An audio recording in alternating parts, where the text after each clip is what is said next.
To welcome the participants, please. On this mode, the and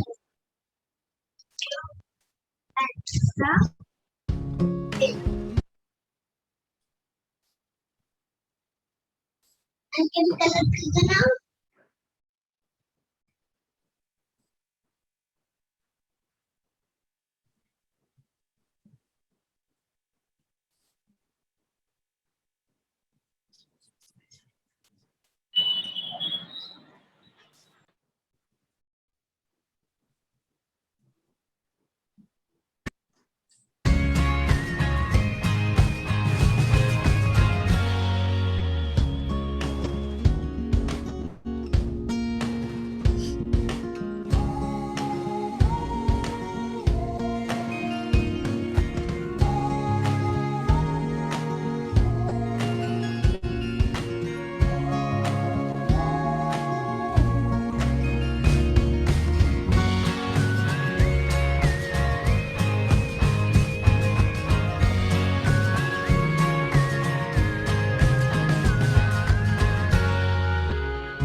ऐसा कुछ नहीं, मतलब पीछे पर 29th July will remain a red letter day on India's calendar. This was the day in 2020 when the Indian cabinet approved NEP 2020. What is special about NEP, National Education Policy? Well, it's the first of the 21st century. The last was in 1986. And I'm sure there are a lot of very young teacher participants today who are not even born in 1986. Hence the excitement, the anticipation, and the recognition that there is need for urgent preparation for the implementation of NEP 2020. Good morning, Dr. N. Gopakumar, Joint Secretary of the UGC, and our resource person for the day, honorable members of the management, President and Trustee of the Malad Kandivali Education Society, Shri Hasmukh Bhai Rambia, Madam Principal, Dr. Mrs. Nancy Jose, Vice Principals, Associate Professor, Mr. V.G. Sucha, Vice Principal, Dr. Mona Mehta, Vice Principal of the Junior College, Ms. Anuja John, and all the teacher delegates from across the world in India. On behalf of the IQAC cell of Nagindas Kanwala College, may I extend a warm welcome and say how delighted we are to have each one of you on board to understand the implementation of NEP 2020 from the best, Dr. N. Gopakumar. Our campus is called the Bhavishya Bharat Campus. Our vision and mission is to provide education for the future. And this is underlined in college anthem. So we will begin this morning's program with this very, very special anthem that has been made for the college to remind us all of the values of this august institution. Can we please have the college anthem?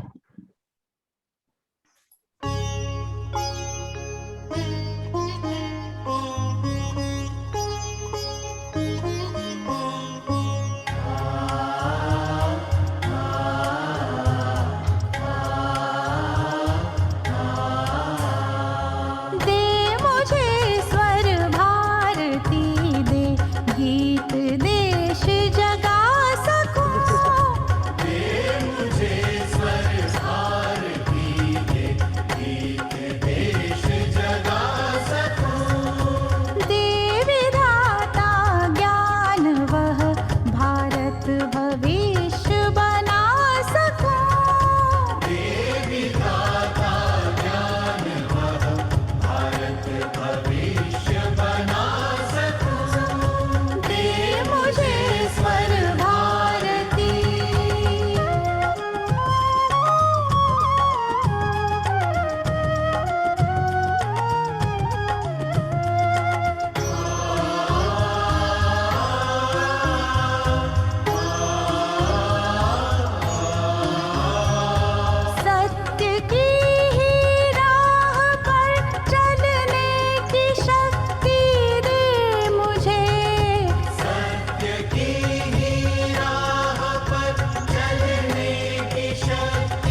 as educational frontiers are expanding ahead, it will be the teachers with the support of college managements that will be delivering the message and the implementation of NEP 2020 into classrooms.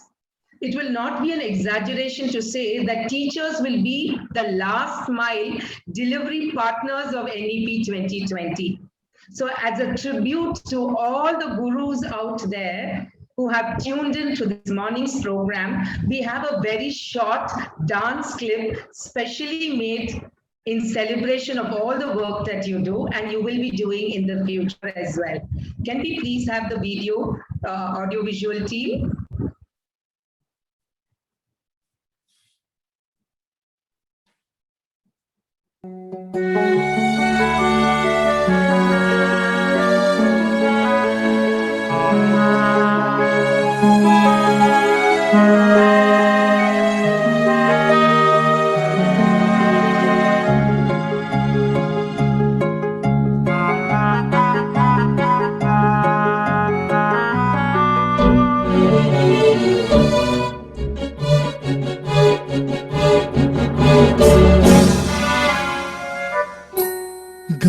चतुराय गान प्राणाय गानान्तरात्मने गानोत्सुकाय गानमत्ताय गानोत्सुक मनसे गुरुपूजिताय गुरुदैवताय गुरुकुलस्थायिने गुरुविक्रमाय गुह्य प्रवराय गुरवे गुणगुरवे गुरुदैत्यगलक्षेत्रे Gurudharma सदाराध्याय गुरुपुत्र परित्रात्रे गुरुपाखण्ड खण्डकाय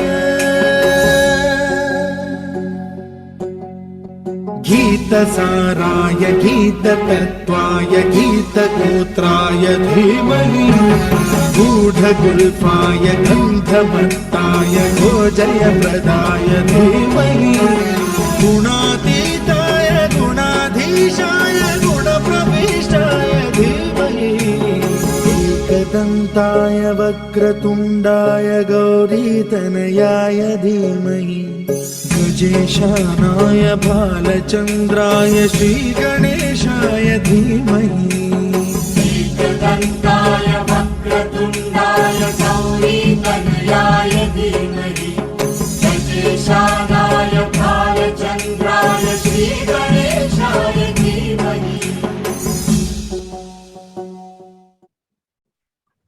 Nagindas Kanwala College reminds us all of a huge banyan tree, the seed of which was planted about 38 years ago. And the very far-sighted college management placed the nurturing of this seed in the hands of a very, very loving, nurturing principal, Dr. Mrs. Nancy Jose, who has nurtured the seed into the campus that we have today. Ladies and gentlemen and respected delegates, please allow me the privilege of presenting before you our beloved principal, Dr. Mrs. Nancy Jose, who will be delivering the welcome address. Over to you, Madam Principal.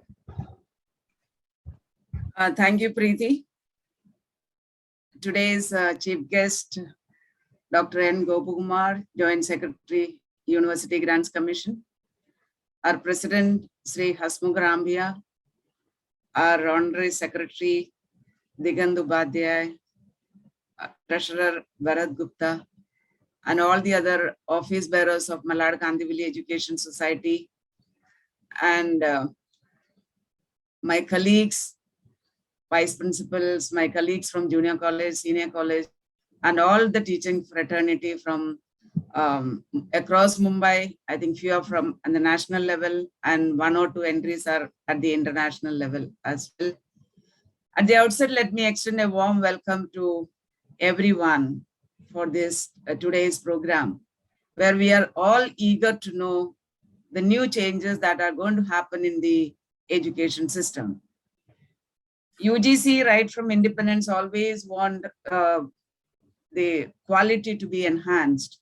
So every every decade they come out with new policies, and definitely it is getting implemented. We see a lot of changes that has happened in education system. And the greatest change was, going for autonomy. The UGC wanted, the government wanted at least 10% of the colleges to be autonomous, and the NAC accreditation to see that the quality is maintained. They have come out with the NAC accreditation, and now they are coming out with the new NEP 2020, that is National Education Policy. I think we are going to see a sea of changes in what is happening today and what is going to happen once it is fully implemented. Some important things, which I'm just eager to hear, is the academic credit bank, the entry and exit policy, and the colleges are going to be autonomous colleges, are going to be degree awarding institutions. The affiliating system may be slowly, it will be removed from the system. And the degree is going to be, graduation is going to be of 4 years, and integrated graduation and post-graduation is going to come into existence, and more of interdisciplinary approach, with a lot of weightage to research. And again, we always used to complain that we are creating, white collar people looking for white collar jobs. But now the idea is to create, the education is to convert it into vocationalization. That means skill enhancement that is going to happen once the new education policy gets implemented. I think the teachers, like Preeti said, teachers will have to, will be the torch bearer for the implementation of this new education policy. And I think we all are looking forward to, see how it is going to be implemented, how it is going to be working on it at this level, and how the system, the education system of our country is going to have a drastic change from the past 50, 60, 70 years. Now, from 2020 to onwards, it is going to see a sea of changes and drastic change. And I think the change that is going to happen is with a rider, and that rider could be, now teachers cannot say that it is a very comfortable job. Teachers will have to say that it is comfortable, as well as we'll have to put in a lot of hard work along with it. It may be matching with the corporate style of working in the years to come. But anyway, that we have to accept the change. That is only one, that's a way forward for everyone. We have to accept the change. And this change that is going to happen is definitely for betterment and definitely for a better future. And Khandwala College always takes the initiative for creating, always adapting to the new changes. That's why when others were thinking about it, we went for autonomy. When others were, discussing about it, we went for accreditation. And now we are definitely looking forward to welcome the new national education policy to get implemented. And that's why I thought, we should understand the system first. We should, before accepting it, we should understand the system first, understand the changes first. Therefore, we thought of inviting Dr. N. Gopakumar, who is the right person to give us the guidelines, educate us about the new education policy. In fact, Dr. Gopakumar had requested me to make everything very, very short, because he has to attend a meeting with the ministry regarding this particular subject only. It is continuous meeting happening. Yesterday also full day he was there, and today also he has to, immediately after completing this, he has to go and attend there. So Dr. Gopakumar, I extend you a warm welcome on behalf of my management, on behalf of my colleagues, and on behalf of all delegates today present here, and on my personal behalf, I extend you a warm welcome. And we would be definitely gaining a lot of knowledge from your talk. And I welcome all the delegates for joining this program. Participation of delegates makes us more motivated, and your participation is definitely making us more motivated. And this spirit of participation keeps us going and growing. Over to you, Preeti. Thank you. Thank you, Madam Principal, for your warmth and your love and your, the kind of telescopic vision that you show us. And we are also, after today, ready to roll out into new opportunities and challenges, Madam Principal. So thank you so much. Thank you so much. If our campus celebrates innovation, if our campus celebrates enterprise, I think the credit goes to our management and the trustees of the Malad Kandavali Education Society. It's an honor and privilege today that we have Shri Hasmukh Bhai Rambia, the trustee and president of the MKES Parivar with us. Sir, over to you. We are eager to have and listen to you and your presidential address, sir. Over to you. Thank you, madam. Today's chief guest, Dr. Gopakumar, Joint Secretary, University Grant Commission, my colleagues, Digant Upadhyay, Bharat Gupta, members of my managing committee present, our trustees, chairperson, Dr. N.C. Jose. She is also a director of Malad Kandavali Society and principal of Nagindas Khandwala College. Vice principals present, members of the faculty, members of the IQAC, and invitee delegates. I am thankful to Priti Rao for inviting me. You will get.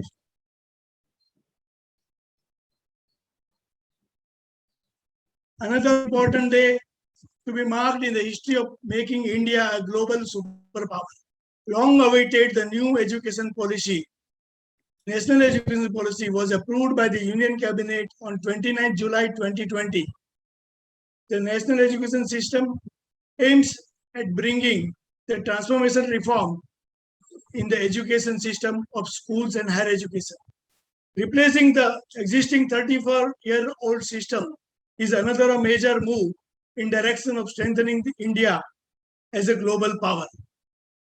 We at Khandwala College have ever desired to be ahead of the times. We believe that education is a passport to the future. For tomorrow belongs to those who prepare for it today. The new education policy provides clear, distinct system for university policy, regulation, operation, and formulation. It provides for a holistic, multidisciplinary, and broad-based undergraduate education with flexible study plans, more options in choosing the subject, including and focusing more vocational education and more flexibility to enter the exit of the course within authorized certification.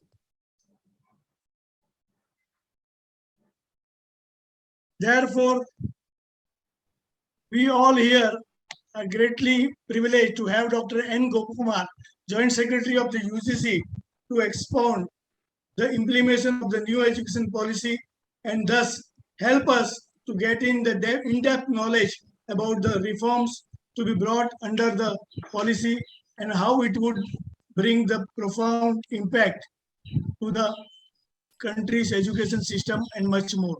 I sincerely appreciate and acknowledge the combined efforts of the principal, Dr. Mrs. N.C. Jose, and IQAC in organizing this webinar. Education is definitely the most powerful weapon we can use to achieve the world. So let's together take a step forward to enhance the quality of the education equally for all and move ahead in the direction of strengthening India as a global power. Thank you. Thank you. Yeah. Yes, Preeti. Thank you very, very much, sir. Thank you so much for sharing your perspective with us and for so generously sharing resources so that every stakeholder of the Bhavishya Bharat campus stays updated and stays relevant in a very, very fast changing environment. We are absolutely grateful to you, sir. Thank you. Vice Principal, Associate Professor Mr. V.G. Suchak is passionate. He's passionate about our college, passionate about discipline, and very passionate about inculcating the values of this august institution in all of us. So there is no other better person than you, sir, Suchak sir, to introduce the resource person of the day to the eager participants. So over to you, Suchak sir. Good morning. Thank you, Mrs. Preeti Rao.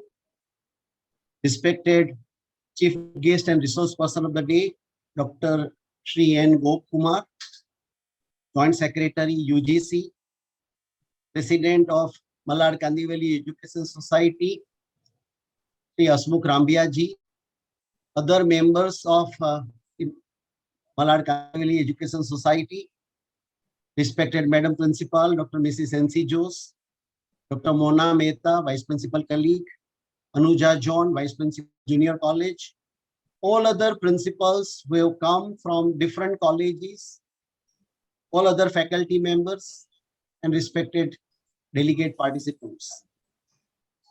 It is indeed a privilege to introduce such a personality who has been a very senior member at UGC, a body which takes care of higher education of our country.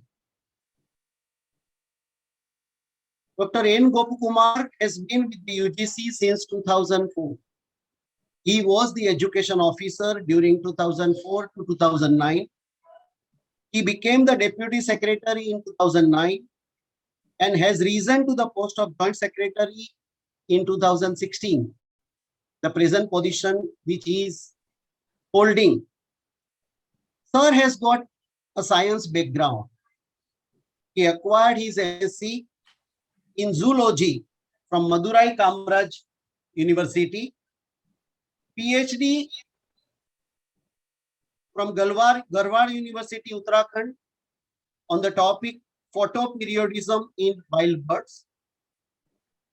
Sir's research experience is in these areas. He started as field investigator with INTAC at Andaman Nicobar Islands.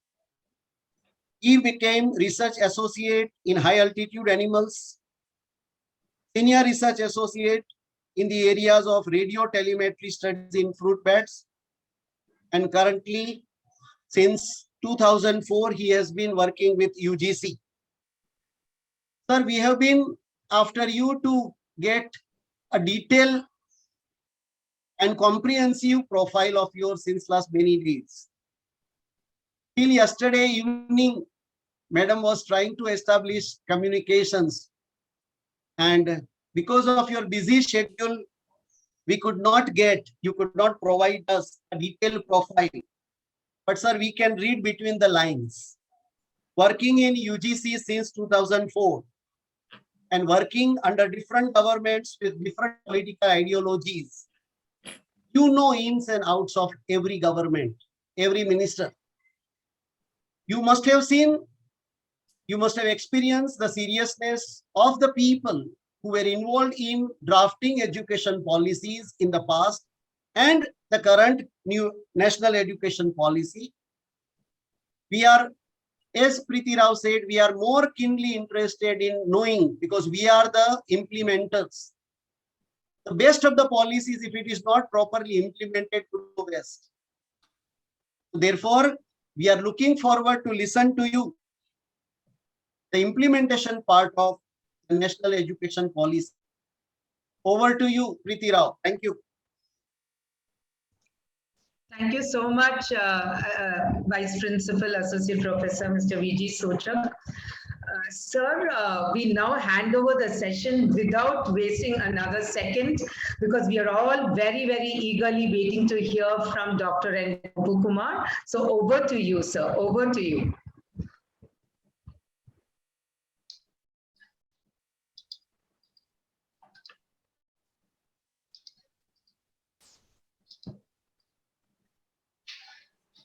Thank you, madam. Thank you for the kind introduction. It's a pleasure and honor in equal measures to share a presentation on the NEP initiatives taken by the regulatory authorities so far. Respected Principal Professor Nancy Jose, respected teachers, and very distinguished participants, students, all those who have joined today from different places. Very good morning to all of you. So let me start my brief presentation on the NEP 2020. The title I have given, Transformative Reforms in Higher Education, because the entire NEP, National Education Policy 2020, aims to bring in a transformation in the higher education sector. So let us see slowly the initiatives taken so far. NEP 2020, it actually envisions an education rooted in Indian ethos that contributes directly to transforming India. And therefore, the major recommendation, if you see, it recommends an higher education which is holistic, multidisciplinary, and flexible.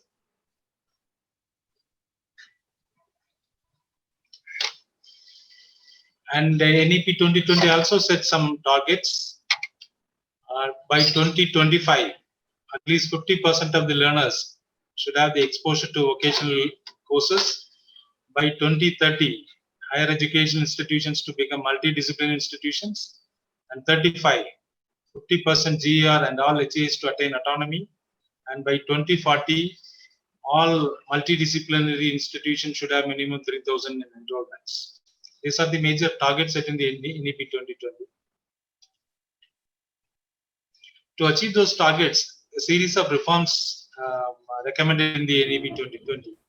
Like as I said, holistic and multidisciplinary education, which paves the way for National Higher Education Qualification Framework, and that requires a revision in choice-based credit system.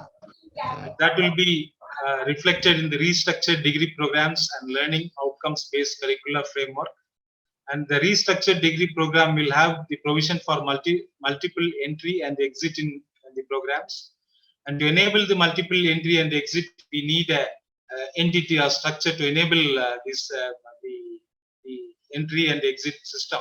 And that is going to be done by the Academic Bank of Credits. So this is the major framework where this flexible and multidisciplinary education is going to come out. So in this, on this basis, there are lots of initiatives, schemes already started, work is going on. Let us see one by one that the tasks which are under process. The first one is the National Higher Education Qualification Framework, as we already seen. Then Academic Bank of Credits, multiple entry, multiple exit in academic program, and development of educational framework for global citizenship in higher education. So these are the areas under which these are the tasks, the work is in progress. Let us see one by one. And as I said, holistic and multidisciplinary education, the NEP 2020 clearly mentioned in the document that the primary or the very important recommendation of NEP 2020 is holistic and multidisciplinary education. How this holistic education is going to be achieved? So unlike earlier, there are going to be many ingredients like core courses, skill courses, internship, community engagement and service, global citizenship education, environmental and constitutional studies, all will be put in place in the new education structure. So environmental and constitutions are already there, but there will be more like internship, community are going to be mandatory in the new education programs. So after multidisciplinary education, how this multidisciplinary education is going to be achieved? So for that, we need to have a National Higher Education Qualification Framework. This is one of the important recommendations in the National Education Policy. What is a National Higher Education Qualification Framework? In our country, if you see the undergraduate program, for example, if you see, there are 2 years undergraduate program, 3 years, 4 years.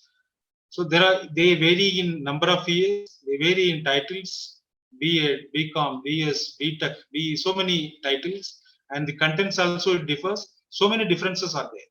So to bring it in a uniform qualification framework, the NEP 2020 has suggested we need a qualification framework, and that is called as National Higher Education Qualification Framework. So that's what it is mentioned here. The title of qualification, contents, level, and duration of study programs vary between institutions, making it difficult not only to establish equivalence of certificates, diploma, degree, but also makes the employers unable to understand the competencies expected of a qualification. Further, it constrains the mobility of students and their employability. Therefore, the need for a national higher education qualification framework. So what NEP 2020 says with regard to NHEQF? It says a national higher education qualification framework will be formulated and it shall be in sync with national skill qualification framework to ease the integration of vocational education into higher education.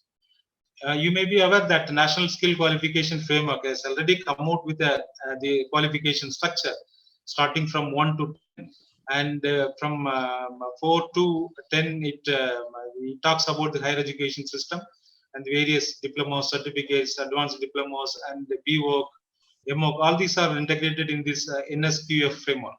So the proposed National Higher Education Qualification Framework, it is very clearly mentioned in the NEP 2020 that it should be in sync with the NSQF, the levels. Accordingly, the National Higher Education Qualification Framework will also have different levels. And before that, let me explain that how this NHEQF is going to be formulated. It is not based on the number of years or any other thing. It is going to be on the basis of the learning outcomes. What a student needs to know after completing a particular program, that is called as learning outcomes. The program outcome, we call it as. So based on that, the qualifications will be grouped under different levels, starting from 5. These degrees will be grouped under particular levels, and that level will correspond with the learning outcomes. So accordingly, for every qualification, there will be a particular level and there will be a prescribed learning outcomes. This is the broad picture of learning this National Higher Education Qualification Framework. So the next point is higher education qualifications leading to degree, diploma, certificate shall be described by National Higher Education Qualification Framework in terms of learning outcomes, which I explained just now. NHEQF will also facilitate credit transfer and equivalence. As we seen that in the last slide, that it ensures the employability as well as the mobility of students between institutions and between qualifications. So once it comes in full form, this will enable or this will facilitate credit transfer and equivalence. So once the National Higher Education Qualification Framework comes into the picture, we already have a choice-based credit system in place. According to the new the National Higher Education Qualification Framework, that CBCS needs to be revised. That is the next step. We all are aware that there is an instructional template for facilitating implementation of choice-based credit system, which gives details about the number of credits and what are the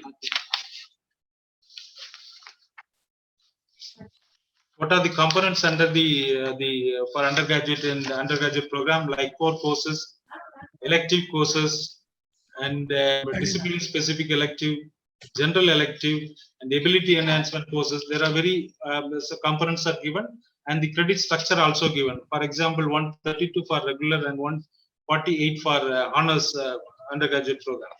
So once the National Higher Education Qualification Framework comes into play, the next step is the revision of choice-based credit system. Next slide, please. The next is based on the credit structure and all, we will have a restructured degree programs.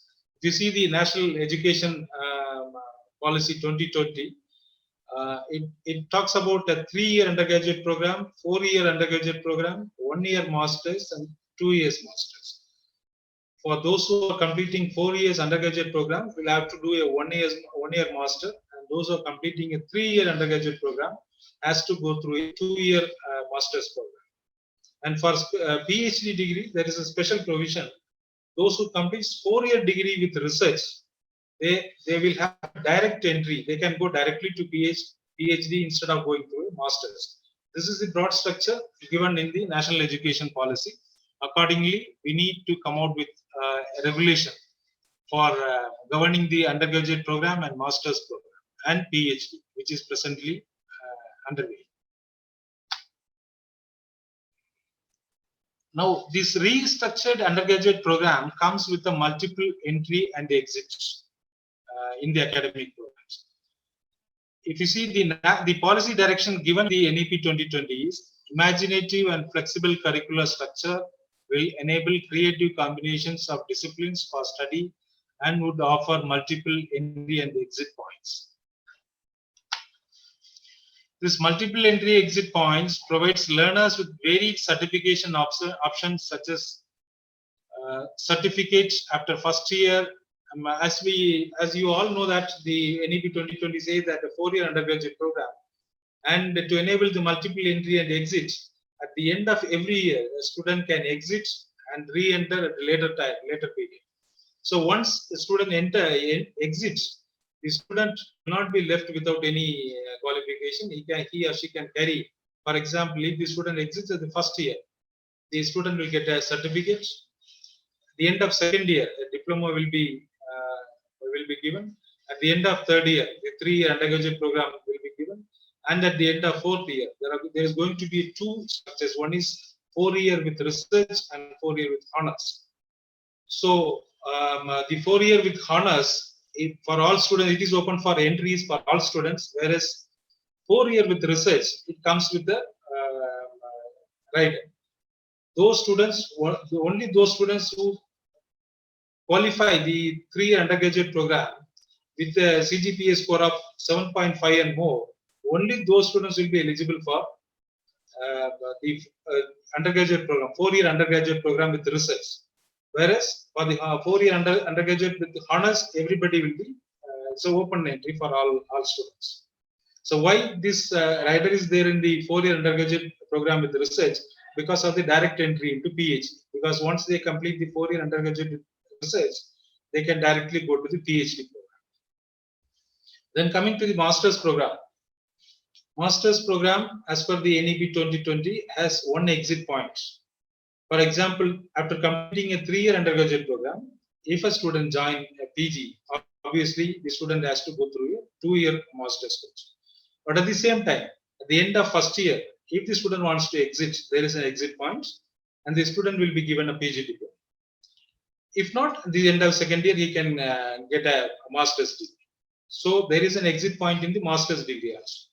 This enables learners to seek employment after any level of award and join back as and when feasible to upgrade qualification. So this is an advantage for students in the multiple entry and exit for any reasons.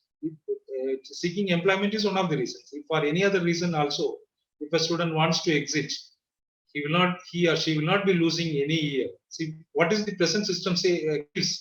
Even after joining a 3-year undergraduate program, after 2.5 years, if a student leaves, the entire 2.5 year study is a waste. Nothing a student will get out of that. With his or her exit, the time spent in studying that 2.5 years also goes. So this is a great advantage NEP 2020 has come out with for the advantage of students. So together with the academic bank of credits, this multiple entry and exit improves learner to digitally accumulate, redeem, and transfer credits in that we'll see in the couple of slides later. And another the big advantage is it curtails the the gross enrollment ratio also. So this is on the left side. You can see the guidelines published by UGC for the multiple entry and exit in academic programs offered in higher education programs. Whatever I am explaining, all these are in these guidelines, and this e-book is available in UGC website also. The home page itself, you can look for the e-books. It is available there. And the UGC, the implementation of guidelines for multiple entry and exit in academic programs offered in education institutions. It was launched by the Honorable Prime Minister on the marking the completion of 1 year of launch of NEP 2020. On 29 July 2021, it was launched.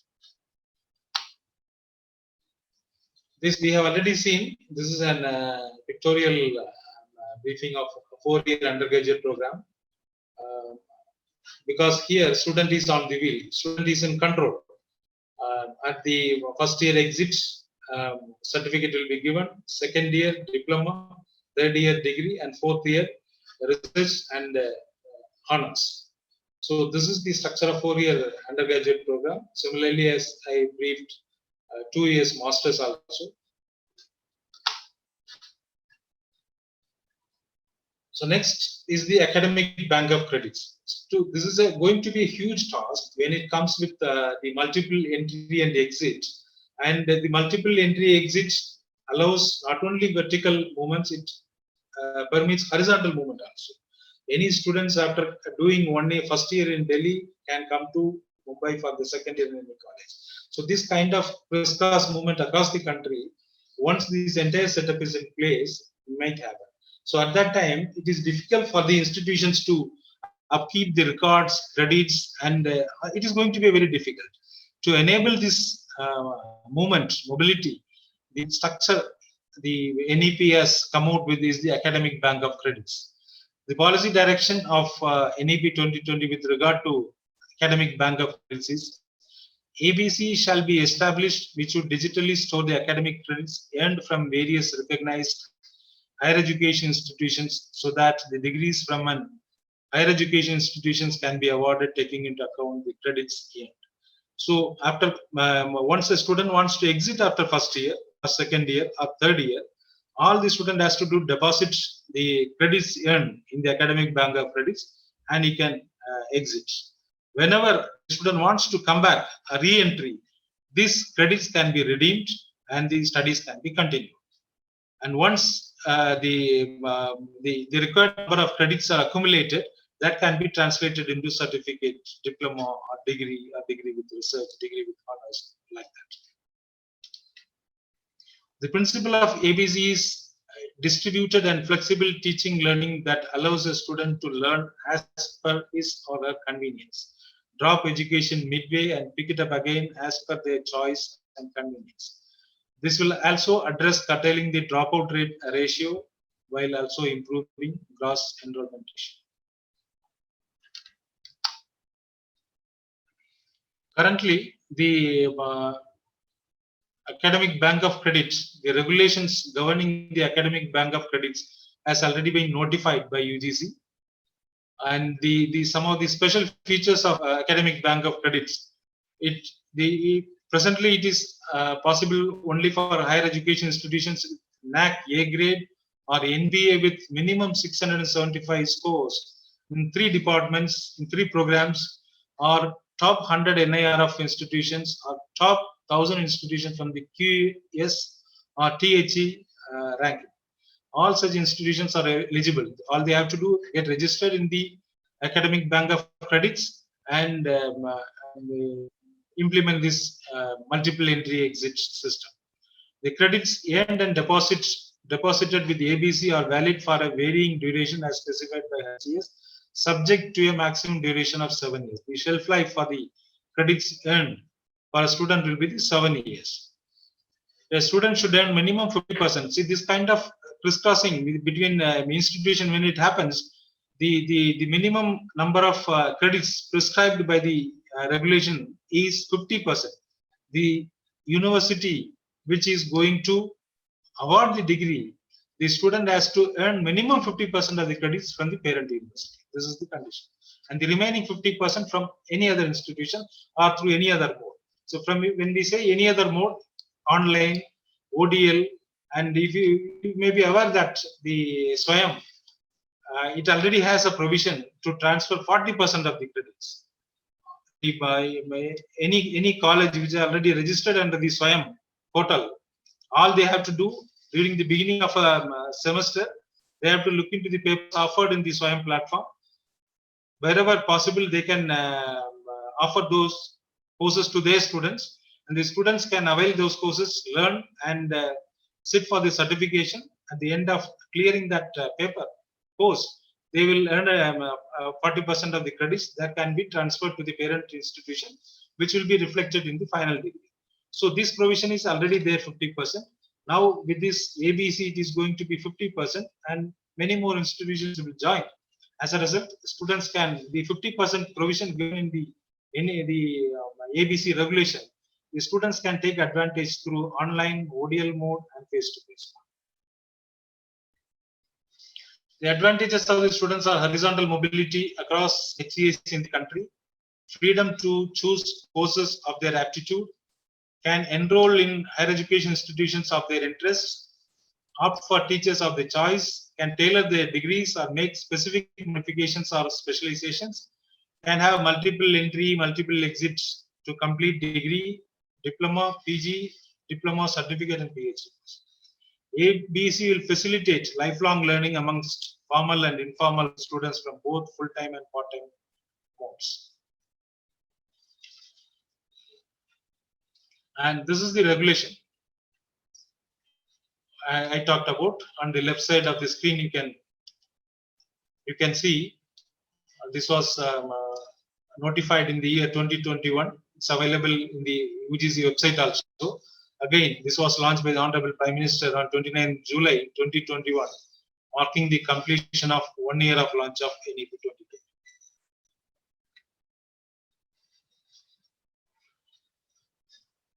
So, the implementation of these various initiatives are connected with coming out with regulations, guidelines, and other things like this. So, in this regard, let me also brief you about the regulations or guidelines published by UGC in the recent times on the basis of NEP 2020. The first one is UGC Open and Distance Learning Programs and Online Programs Regulation 2020. Second one, UGC Credit Framework for Online Learning Courses through Study Webs of Active Learning for Young Aspiring Minds, Regulations 2021. And this I shared with you about the 40% provisions in the SWAYAM courses. So this regulation actually provides that freedom for students to avail the 40% of the courses through SWAYAM platform. Similarly, University Grants Commission has also come out with the establishment and operation of Academic Bank of Credits and Higher Education Regulations 2021 and guidelines for multiple entry and exit in academic programs offered in higher education institutions 2021. So these are the major regulatory reforms recently UGC has come out with on the basis of the recommendations or the policy directions of NEP 2020. So as I briefed in the beginning, so it's a series of steps are involved, series of reforms are involved to come out with the complete implementation of this holistic, multidisciplinary and flexible education, starting from the multidisciplinary education, then moving on to National Higher Education Qualification Framework, then revision of choice-based credit system, then this multiple entry exits, and 4-year the restructured degree programs, multiple entry and exits, then academic bank of credits.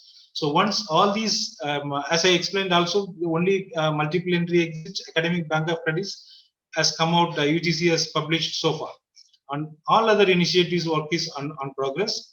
Very soon, it will be one by one and come out. Once all these initiatives put in place, the holistic and multidisciplinary education and flexible education will fully implemented, and the students will get great advantage with all these reforms. So this is I'm completing here because of time constraints. I hope I could share the important developments happened so far in UGC with all of you. If any questions, I can. Thank you so much. Thank you very, very much, Dr. N. Gopakumar. And yes, you will be pleasantly surprised. All the teachers have done their homework and have sent a lot of questions for you to field. So with your permission, I would like to pass on the session to Assistant Professor Ms. Sherlyn Rajan to moderate the question answer session, because we have very, very eager participants who have sent many questions. Over to you, Sherlyn Rajan. Thank you very much, ma'am. A very good afternoon to Madam Principal, Vice Principals, our resource person, Dr. N. Gopakumar, and to one and all present here. After an informative session by Dr. Gopakumar, let's move on to the question and answer session. Our first question is from Ananda Amrit Mahal from Sophia's College, who asks, how will Maharashtra resolve this issue of delinking aided junior college from degree college and integrating classes 11th and 12th with schools? Over to you, sir. Yeah, madam, these pre-degree is actually not part of higher education. Integration of higher education, it has given amply in the NEP 2020. This integration is going to be with skill courses and the general education. And even engineering colleges are also underlined in the NEP 2020. They will have to start the general education in their campuses. So integration is going to take place. That is what multidisciplinary education is all about. And the National Higher Education Qualification Framework, which is currently working, they are going to come out with the learning outcomes, which is going to very clearly emphasize the learning outcomes part, multidisciplinary and holistic education. Once the learning outcomes is going to be multidisciplinary, the subject-specific learning outcomes, which is the next step. Once the broad framework of National Higher Education Qualification Framework is formed, then subject-specific LOCF or learning outcomes curricular framework will be formed based on the learning outcomes fixed in the NHUQF. So obviously that multidisciplinary will be exhibited here also or reflected here also. Accordingly, this multidisciplinary education will be executed. So integration is obviously, and with regard to the single stream institutions, it is how these single stream institutions, for example, colleges which are running arts, commerce, or education. So how these colleges are going to be multidisciplinary. Again, various committees are working from different regulatory authorities like NCT, UGC, AICT and all. So soon they will be coming out with a guideline how to convert these single stream institutions into multidisciplinary institutions. This is a work in progress. Thank you very much, sir. Moving on to our next question. Our next question is from Dr. Sangeeta Bagagupta from John Coping University, Sweden. She asks, how is new education policy revising the teacher education in India, and what global connections are being forged to both learn from others and inspire others? Over to you, sir. So teacher education is a separate entire chapter has been dedicated in the NEP 2020. It talks about the integrated 4-year program, ITEP, Integrated Teacher Education Program. It is going to be a dual major. For example, BA, B.Ed or BSc, B.Ed or BCom, B.Ed. It is going to be like that. That is one thing. And the this course is going to be on the basis of, if you see the NEP 2020 in the school education, it is structured in 4 categories. Like I'm forgetting the exact name. It was 4 phases. The school education, it has been divided into. So these dual major, the education B.Ed program is going to be on the basis of these 4 categories or 4 phases. For example, a student, somebody joining a BSc B.Ed course. BSc would be the syllabus 4 courses would be similar to the BSc zoology student. Zoology or botany, whichever subject they opt for, that will be similar to. Whereas the B.Ed component will be one of the 4 phases. Yeah, one of the 4 phases, or it may be put together all 4 phases also. It is a work in progress. And there are various such initiatives given in the teacher education chapter in the NEP 2020, which is very once it is implemented, it translated into in a big way. Sir, I think engineering colleges are also going to have arts and commerce and science in their campus. Yeah, it is mentioned in the NEP 2020. So every professional institutions also will have the regular college, what we call it right now as regular college, will be integrated with the professional colleges. Yeah, the proposal is that excluding medical and law, those 2 are not included in the NEP 2020 now. All others, it is mentioned that it should be go towards multidisciplinary movement. So law college will remain as a standalone institution. Yeah, law and health, medical, Healthcare. that remain as such now. Okay. Maybe in the later period, maybe. Then what happens to the various authorities, sir? AICT, UGC, and NCT, are they going to come together and or yeah, as per the NEP 2020, it will be merged into one. The given is actually the given structure is one umbrella body, that is Higher Education Commission in India. Under that, 4 regulatory bodies are going to come. One will look into the regulations, another funding, another one general education, and another one is the fourth one is the accreditation. So this is the structure. so UGC used to give us funding, so that is going to be diverted through. No, that is we will come to know only once it is completed, madam. How Okay. it's going to happen. So this is the structure given in the NEP. Sir, what is going to happen about foreign universities coming to India? Which one, madam? Foreign universities, Yeah, because again, once the again. NEP comes, Yeah, yeah. foreign university is going to be allowed in our country. Yeah, this is again one of the important points given in the NEP 20, internationalization education. Right. Yeah, it is also committees are working on that. So as of now, there is very little to share. It is Okay. Sir, one more, I mean, I'll just take Sherlyn a little more time, you know. Curiosity takes me to ask the questions directly.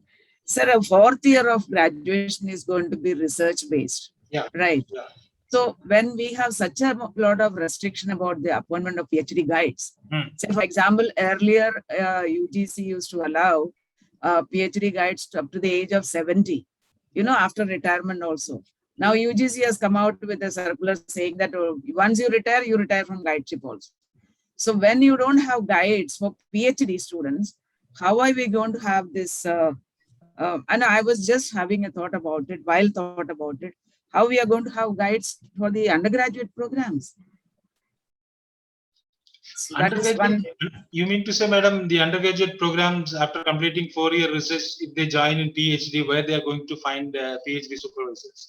No, for 4th year also we need to have guides, no? That we nowhere it says that the supervisors, you are in the same college, no, madam. When you have teachers, same teachers will be the supervisors, right? Yeah. No, but this regulation by the UGC has given a lot of setback for our, you know, PhD guides. Yeah. So is the UGC or the Higher Education Council of India rethinking about this particular problem? PhD guides appointment? PhD guides appointment, as you are saying, it is correct. After retirement. See, actually speaking, a person becomes really motivated to do the research after retirement because they have a lot of time other than teaching. Yeah. Otherwise, earlier you have a lot of time to, you know, spend to teach and then do the PhD.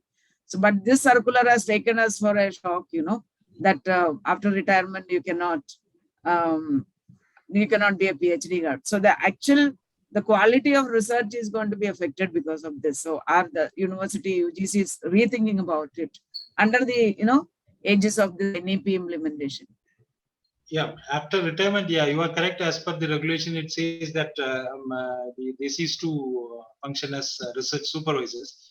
But if they are in service, like emeritus professor or anything, they can continue till they are in service. So that provision is there, not completely. They will lose that status once they retire. But is there any guideline for professor emeritus to be for appointment? No, professor, as long as one is continuing after retirement as professor emeritus, they can supervise students. Say, for example, I'm just once my professors retire. Yeah. At the age of 60. Yeah. I just continued my professor as an adjunct professor or anything, but there is no approval taken from anywhere. No. What the emeritus professor, what I'm referring to, is awarded by UGC or any other government. It is so difficult to get professor emeritus. Anyway, if you are when you are implementing this at this point, also please take care. Allow the people to at least, you know, as long as their health permits, to be the research guides. Teaching is okay at the age of 60 is all right, but being a research guide, I think UGC should think about it. That would be a great contribution to the education community, education fraternity, I would suggest. Okay. Sherlyn, over to you. Thank you very much, ma'am. And thank you, sir, for answering the questions. We have received some questions from our chat. Dr. Amrish asks, how will NEP boost the research as compared to present research scenario for students and faculties? Can you repeat the question, madam? Yes, sir. How?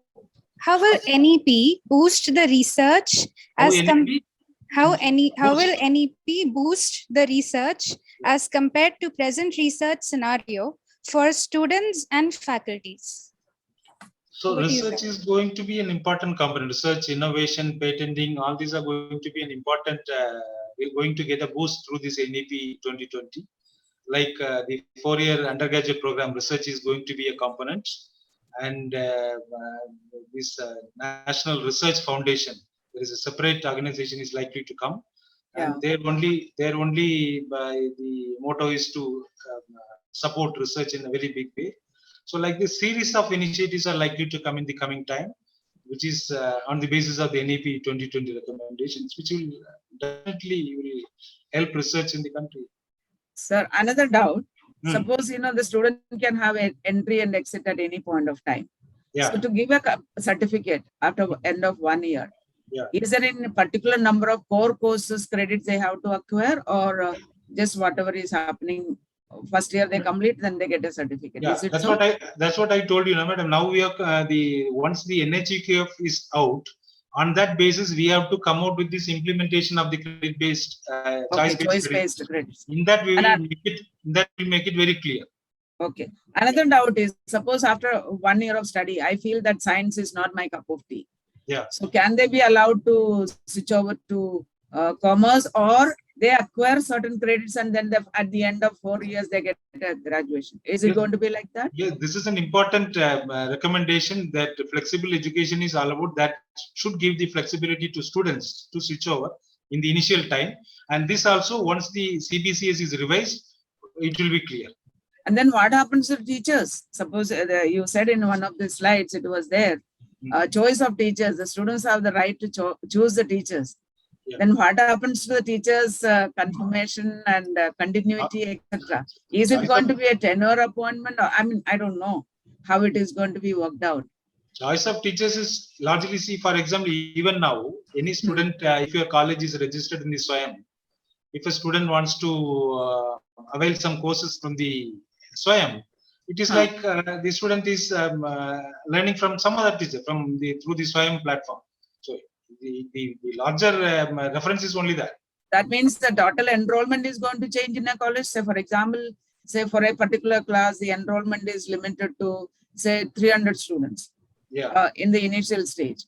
So that is going to change the enrollment ratio, enrollment of in any.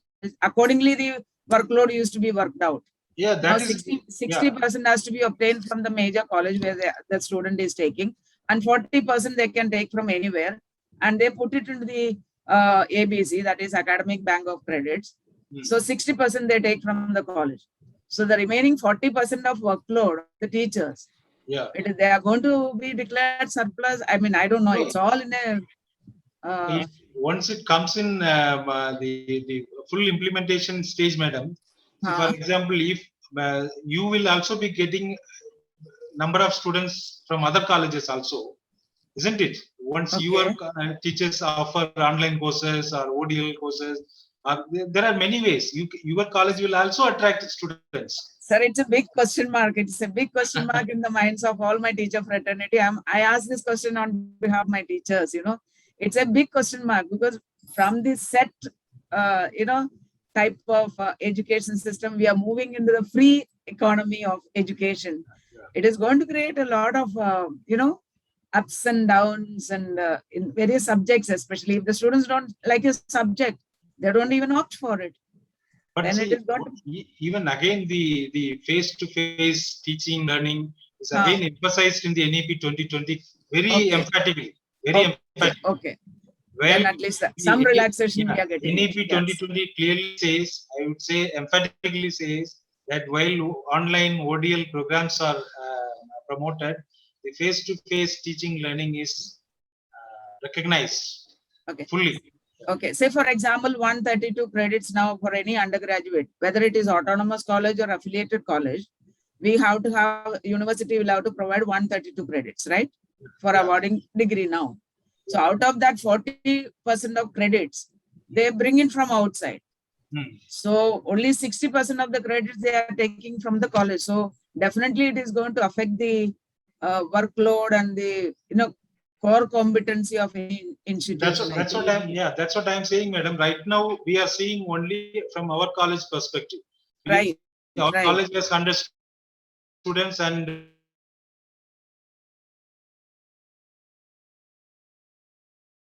from outside. Right. What I'm saying, once they are also join the online and ODL programs, there will be a huge number of students come say So, also. It is an So, indirect that will, indication that we all will have to work and create a lot of courses and get it approved in Swayam platform, I think. At the same time, these 40% of the student courses also, the Uh-huh. students will be looking for from other sources only when they are not happy or what we can say. Okay. They find it more Okay. More attractive outside. Yeah. Outside. So all colleges will be automatically work on improving their curriculum and teaching learning methods. So we have to be on our toes, you know. Yeah. So national education policy tells us, gives us the directive that let us all be on our toes and create a lot of new learning environment in the campus. Yeah, Sherlyn, over to you. Yeah. Thank you very much, ma'am. Sir, moving on to our next question, Dr. Anuradha Painse asks, under NEP, students can continue their education in the same field in any part of the country. Under these conditions, will it be required to keep the syllabus content more or less same? Because if it is not, then the students will lack the knowledge to start ahead. Can you tell us more about this? Yeah, see, the enabling mobility of students from one institution to other, we need a common framework. It is not that common syllabus will be imposed. A framework like structure will be given. That is what NHEQF is going to give all the institutions. So based on that, universities will have the flexibility to frame their own curriculum and all. At the same time, it will enable the movement of students between institutions also. Thank you very much, sir. Moving on to our next question, Dr. Harish Kumar Purohit is asking, who will award degree when students complete 50% in Delhi University and rest from University of Mumbai? That's what the one parent institution will be there. From that institution, 50% of credits is a must to earn. So that institution will award the degree. 60%, I think, no? No, 50. 50. Okay. 40% I said for Swayam. Okay. Swayam courses. So the student who registered in a particular university, that university will award the degree. Yeah. And the student has to earn necessarily 50% of the credits from that university. This is clearly mentioned in the Academic Bank of Credits regulations. Thank you very much, sir. Moving on to another question, Gitanjali Ganguly from Wilson College asks, entry-exit provisions is wonderful step put forward, but will it be any eligibility or selection criteria to streamline the candidature?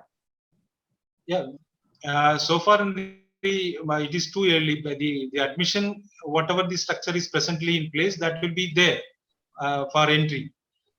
But beyond that, for example, when the again I repeat that when multiple entry exit is in full form when implemented, there will be a inflow as well as outflow also students. So based on their infrastructure and workload of teachers in a college, each college will fix this many students apart from our own students. These many students we can take in addition also for multiple from other institutions.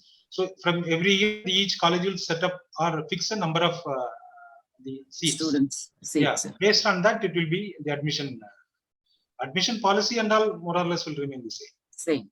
How much time more we can take? I mean, for question and answer session, how much more time you can give us? Because there are so many questions. If you permit me 2 more questions, I can take. Other, you can send a mail, madam. I will. Yeah. I mean, some request has come that your PowerPoint presentation can be shared. If you can share that with us, I can share it with all the sure. All the delegates. Yeah. So last 2 more questions, Sherlyn. Thank you very much, ma'am. So moving on to another question, Ashish Usgare asks, with fluctuation in trends in choice of subjects will also change. In this volatile scenario, how can the workload of teacher be maintained? Wouldn't this create difference in work?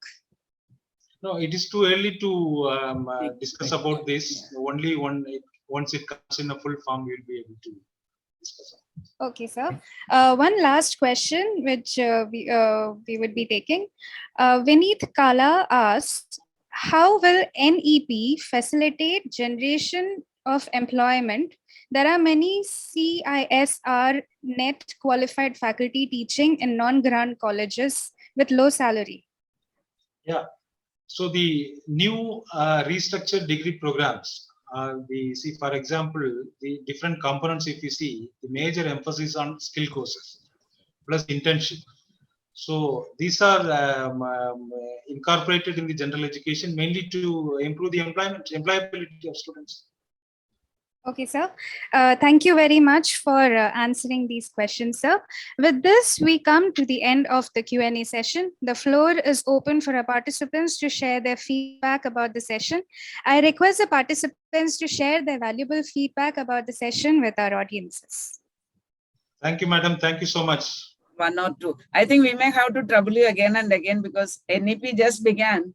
Yeah, We yeah. just got, I think, 2 or 3 components. There are more components which is going to come up.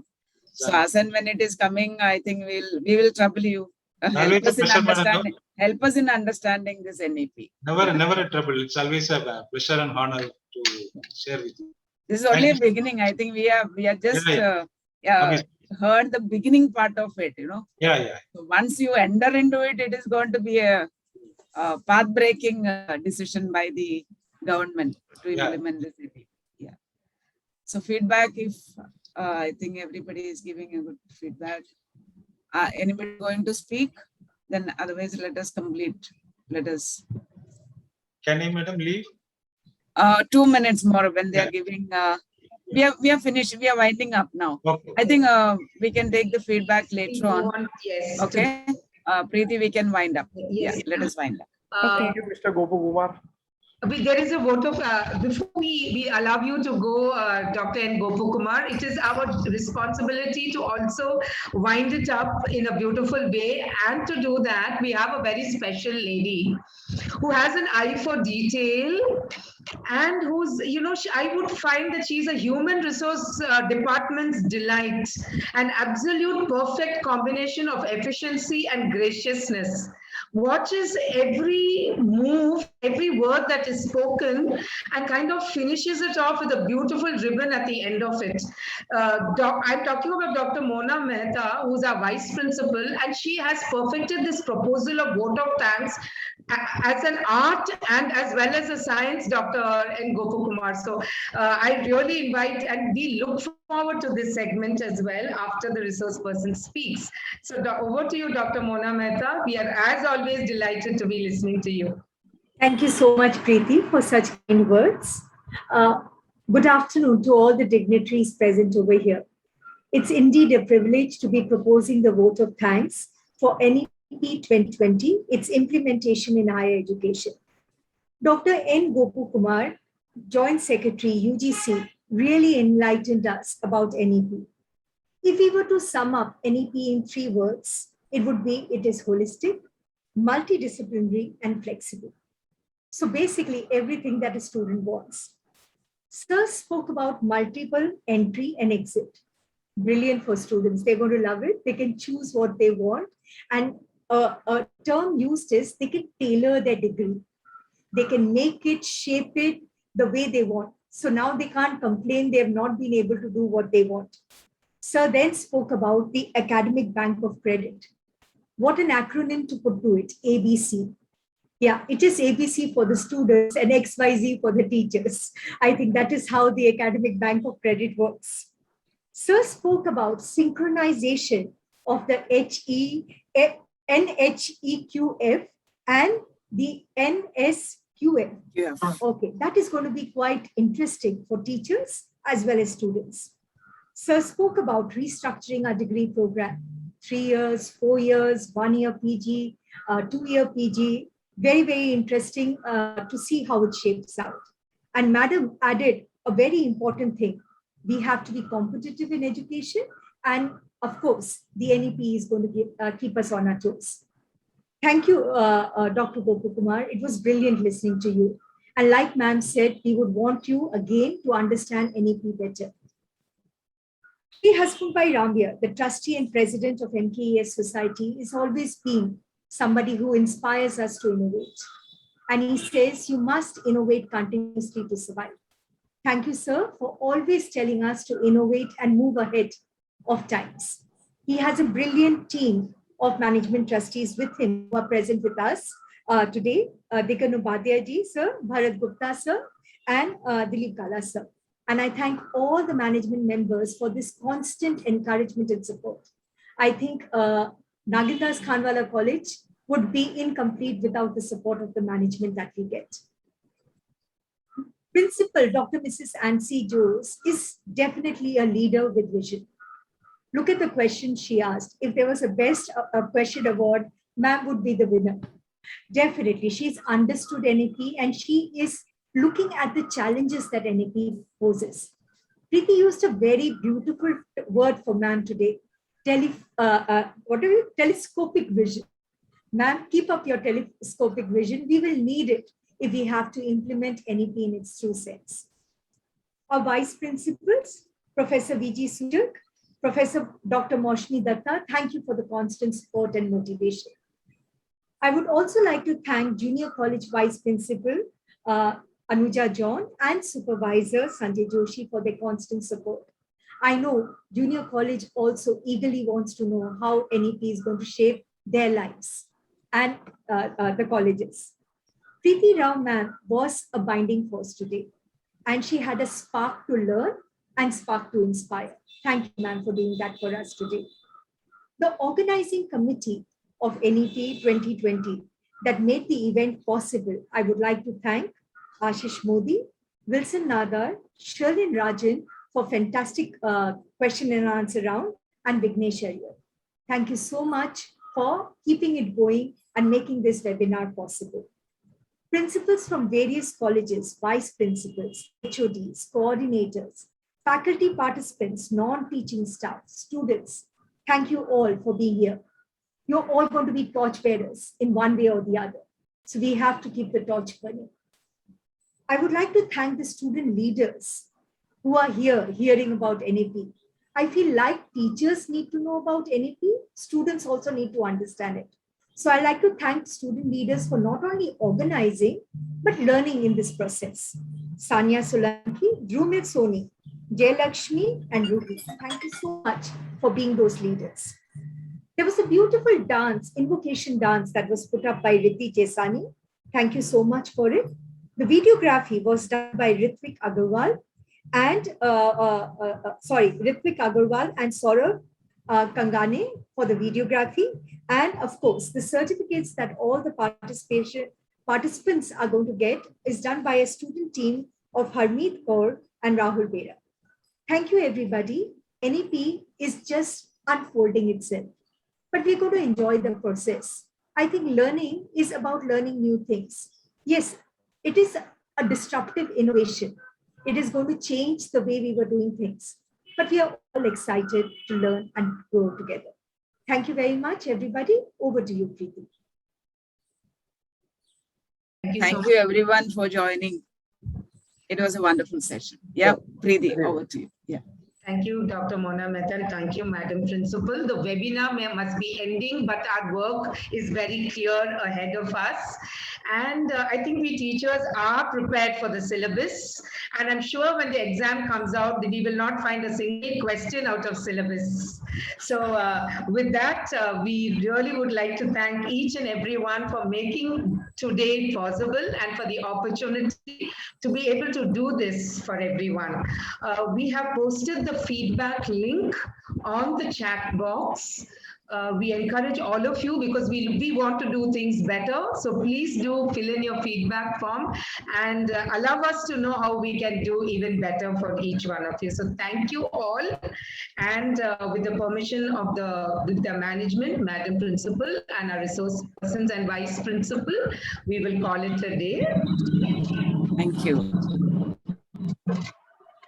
Please do fill in the feedback form And thank you so much. We had a lovely time creating the video with all the locations from where the various colleges participated. So students, please have that and do give us a week's time. We are personalizing the certificates. So do give us some time. It will reach you all. Okay. So thank you, everyone. So we can leave now, right?